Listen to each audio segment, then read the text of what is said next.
Brain surgery వల్ల మతిమరుపు paralysis రావడం అనేది అట్లా జరగదండి. బట్ ఏ భాగంలో అయితే సర్జరీ చేసినప్పుడు ఏ జబ్బు వల్ల సర్జరీ చేయాల్సి వస్తుందో ఆ భాగంలో ఏదన్నా బ్రెయిన్లో డ్యామేజ్ జరిగినప్పుడు ఈ మతిమరుపు లేక వీక్నెస్ రావడం సహజంగా జరుగుతుంది.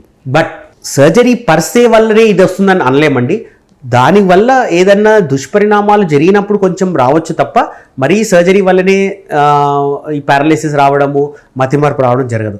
మతిమరుపు కావాల్సింది వేరే కారణాలు ఉంటాయండి. మతిమరుపు జరగడానికి కారణాలు కూడా అన్వేషించి దానికి వైద్యం చేసుకునేది ఉంటుందండి. ఇది కూడా ఒక వేరే విధం set of investigations, battery of investigations ఉంటాయి. సో మతిమరుపుకు సంబంధించి వేరే విధంగా వైద్యం చేసుకునేది ఉంటుంది. అలాగే పారాలిసిస్ రావడం అనేది కూడా జరగదండి. బ్రెయిన్లో ఉన్న భాగంలో ఎక్కడైతే డ్యామేజ్ జరుగుతుందో ఆ భాగంలోనే మనము సర్జరీ అయినప్పుడు ఎడిమా వచ్చినప్పుడు ఆ భాగంలో టెంపరీగా కొంచెం వీక్నెస్ వస్తుందండి. బట్ కాలానుగుణంగా వైద్యం చేస్తున్నప్పుడు ఆ ఎడిమా తగ్గినప్పుడు వీక్నెస్ అనేది తగ్గిపోయి బెటర్ అవుతారు. బట్ బ్రెయిన్లో ఏదన్నా ట్యూమర్ ఉంది, ఆ భాగంలో ఎక్కువగా అది స్ప్రెడ్ అయ్యింది, ఆ జబ్బుని వాళ్ళు సర్జరీ ద్వారా తొలగించలేకపోయారు అన్నప్పుడు రెసిడ్యువల్ వీక్నెస్ అనేది సహజంగా ఉంటుందండి.